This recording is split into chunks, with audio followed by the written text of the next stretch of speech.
बिस्मिल्लाहिर्रहमानिर्रहीम। Welcome to the cook with Noore. अस्सलाम वालेकुम।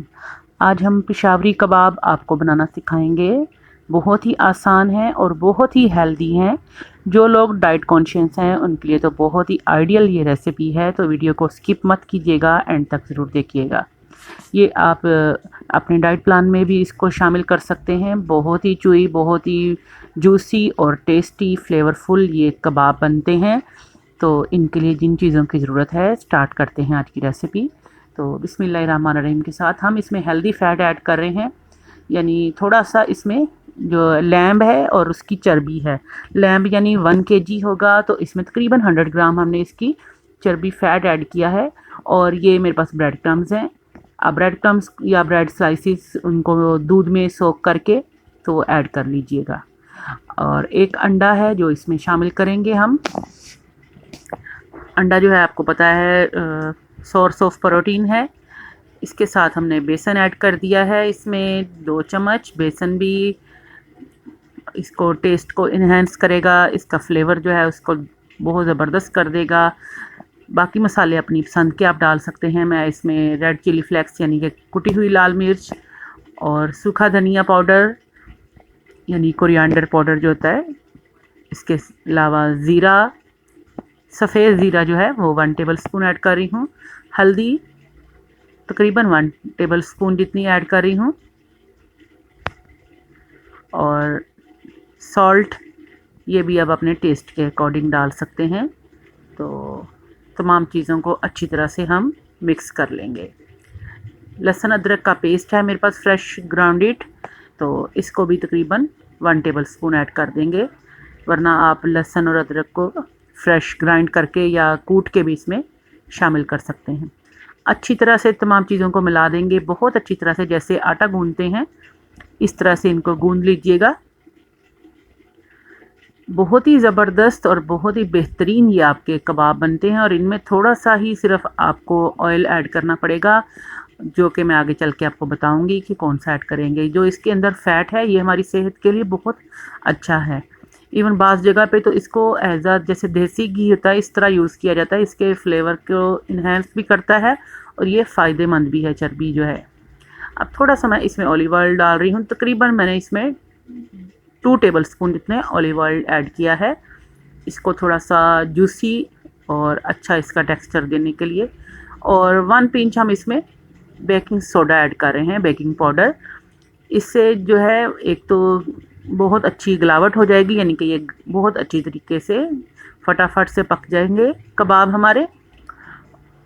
और इसके साथ साथ ये बहुत सॉफ्ट भी बनते हैं, अंदर से सॉफ्ट और ऊपर से क्रिस्पी। आपके ये वाले जो पेशावरी कबाब बनेंगे, अफ़गानी कबाब कह लें, पेशावरी कबाब कह लें, तो ये बहुत ज़बरदस्त बनते हैं।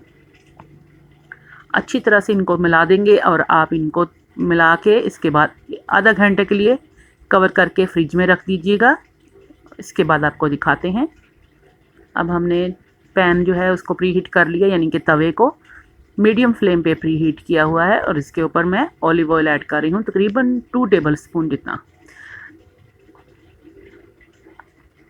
ऑलिव ऑयल जो है वो आपके सेहत के लिए बहुत अच्छा है, तो आप इसको कोकोनट ऑयल या सरसों के तेल में या ऑलिव ऑयल में बना सकते हैं। और अगर आप डाइट कॉन्शियस नहीं है तो आप कोई भी घी या ऑयल ले सकते हैं। अब हम इसकी टिक्कियाँ बनाएंगे। ऑयल हमारा गर्म हो गया ऑलमोस्ट, तो हाथ को हल्का सा पानी से गीला कर लेते हैं और उस कबाब बनाने इसके शुरू करते हैं। ये देखें, मैंने थोड़ा सा पानी लगाया है हाथ पे, तो इस तरह से इसको अनइवन से आप कबाब बनाइएगा। इसका कोई हार्ड एंड फास्ट रूल नहीं है कि इसको बहुत ज़्यादा आपने राउंड करना है या गोल करना है या चपली कबाब की तरह बनाना है। जैसे आपको इजी लगे, बस थोड़ा सा पतला वाला कबाब बनाइएगा, क्योंकि ये जल्दी से पक भी जाएंगे और दूसरा ये कि अंदर से कच्चे नहीं रहेंगे। तो इसी तरह से सारे कबाब जो हैं वो हम बना लेंगे। और प्री हीट जो हमने तवे को या पैन को, जिसमें भी आपने इसको करना है, उसको मीडियम फ्लेम पे कीजिएगा। अगर ज़्यादा हाई फ्लेम पे कर देंगे तो पहले फ़ौरन से इस पे कलर आ जाएगा और अंदर से ये अच्छी तरह से कुक नहीं होंगे। जिस तरह अमूमन कच्चे कीमे की टिक्कियाँ बनाई जाती हैं, सेम वही प्रोसीजर है, लेकिन इसमें थोड़ी सी इंग्रेडिएंट्स जो हैं हमने चेंज किए हैं, तो तकरीबन प्रोसीजर वही है इसका। चलिए अब बाकी भी इसमें हम डालते जाते हैं। ये देखें अब बहुत अच्छा सा ये पकना शुरू हो गए हैं, तो इनको हम किनारों पे कर देंगे। आपने इसी तरह से करना है। एक साइड से इन्होंने जो है ऑयल ले लिया है जितना चाहिए था इनको, और ये कलर भी अच्छा सा आ जाएगा इनका। तो बाकी देखें वैसे का वैसे ही हमारा जो बाकी तेल जो है ये छोड़ देंगे, तो उसमें हम बाकी कबाब हैं उनको फ्राई करते जाएंगे। कबाबों को फ्राई करते करते आपने साथ साथ किनारों पे ले आना है। किनारों पे ये कि गोल्डन भी होते रहेंगे और एक्स्ट्रा जितना इनका फैट है वो रिड्यूस हो जाएगा। तो बहुत ही ज़बरदस्त और बहुत ही क्रिस्पी नीचे से इनकी जो लेयर है वो आएगी। तमाम कबाब जो हैं इसी तरह से जितना आपका पैन है या तवा है उसके जितनी कैपेसिटी है उसके हिसाब से आप डालते जाइएगा। छोटे या बड़े जिस तरह बनाना चाहें बना सकते हैं। तो अगर आप डाइट के लिए इसको बना रहे हैं तो फिर आप इसको एज आ लंच या एज आ डिनर एक मुकम्मल मील के तौर पे आप ले सकते हैं। इसके साथ एक बहुत ज़बरदस्त ग्रीन चटनी भी मैं बनानी सिखाऊंगी आपको, वो भी आप इसके साथ ऐड कीजिएगा ज़रूर। तो मुकम्मल आपको इससे एक तो आपका पेट भी भरेगा और दूसरा साथ ही आपकी ये सेहत के लिए भी बहुत अच्छे होंगे। कलर थोड़ा सा गोल्डन होना शुरू हुआ है, लेकिन मुझे थोड़ा सा इसका क्रिस्पी वाला गोल्डन चाहिए, डार्क ब्राउन का। तो अभी चलें थोड़े से टर्न कर लेते हैं, लेकिन हम इसको दोबारा पलटेंगे। तमाम जितने भी कबाब हैं इनको इसी तरह से आपने बना लेना है। अगर आप फर्स्ट टाइम हमारे चैनल पे आए हैं तो सब्सक्राइब कर लीजिएगा हमारे चैनल को, और बेल आइकन को ज़रूर दबाइएगा ताकि हमारे नोटिफिकेशंस आपको टाइम पे मिल जाएं।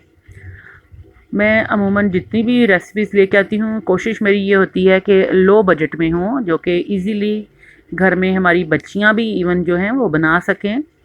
और इसके साथ साथ हमारे बैचलर जो हैं जितने भी बच्चे हैं हॉस्टल्स वगैरह में या कहीं भी अगर बनाना चाहें तो उनको मुश्किल ना हो, और थोड़े से इंग्रेडिएंट के साथ आप बहुत ज़बरदस्त कुछ भी पका सकते हैं। कुकिंग ऐसा इतनी मुश्किल चीज़ नहीं है, लेकिन इसके कुछ रूल्स होते हैं जिनको फॉलो करना होता है। इसके इंग्रेडिएंट्स होते हैं या इसका कुकिंग मेथड होता है।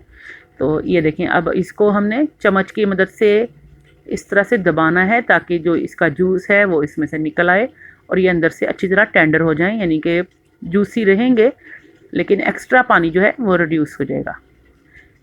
अब ये देखें ऑयल माशाल्लाह उतने का उतना ही नज़र आ रहा होगा आपको। तो चलिए एक साइड पे पकते जाते हैं, उतनी देर में चटनी भी बन जाती है हमारी।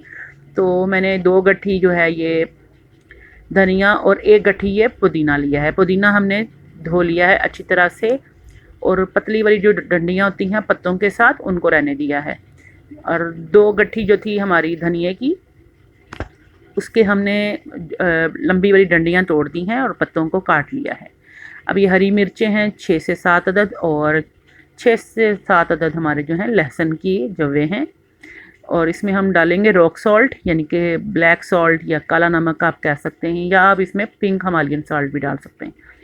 अब ये इसके अंदर हमने जो है अनारदाने का, ये अनारदाना है सूखा अनारदाना जिसे कहा जाता है, ये भी इसमें ऐड करेंगे। ये भी बारीक पिसा हुआ था। ज़ीरा डालेंगे, ये भी बहुत अच्छा है आपकी सेहत के लिए।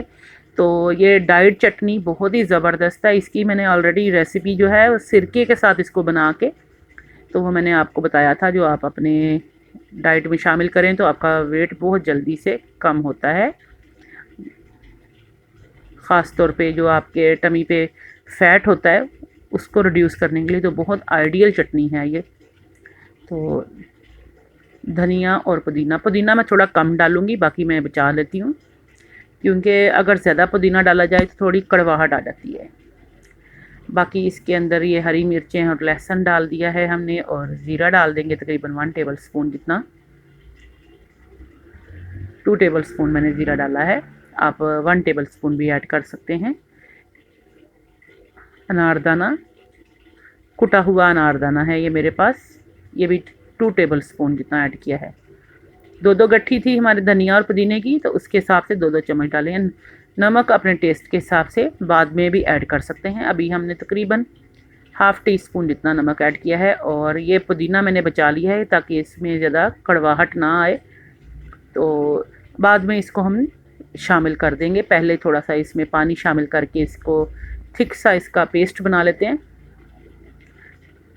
तो चलिए इसमें पानी ऐड करके तो इसको ग्राइंड कर लेते हैं पहले, और बाकी भी बाद में मैं इसमें पुदीना शामिल कर दूंगी, क्योंकि अगर आपने इसको पूरा ऊपर तक भर दिया तो फिर ये अच्छी तरह से ग्राइंड नहीं होता। चलिए इसको ग्राइंड करके तो फिर मैं आपको दिखाती हूँ।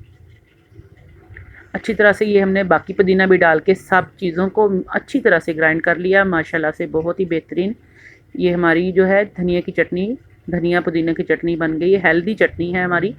इसको बना के आप इसके क्यूब्स की तरह फ्रीज़ भी कर सकते हैं और फ्रिज में भी रख सकते हैं।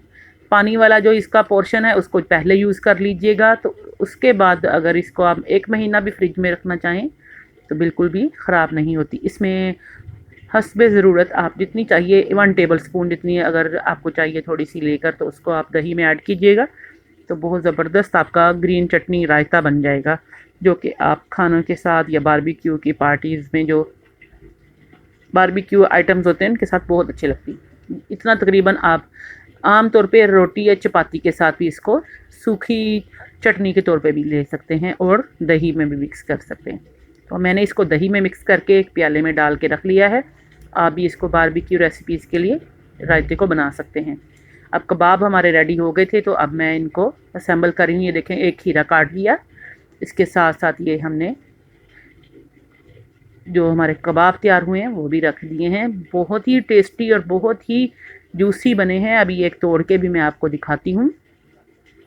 बहुत ही माउथ वाटरिंग रेसिपी। ये देखें मुकम्मल गला हुआ, और आप इसको इसी तरह एज इट इज़ ही खाइएगा। रोटी की ज़रूरत भी नहीं पड़ेगी और आपका पेट भी भर जाएगा। और उम्मीद करती हूँ आज की रेसिपी बहुत ही आपको पसंद आएगी। इसको आप लंच में ले सकते हैं, डिनर में ले सकते हैं।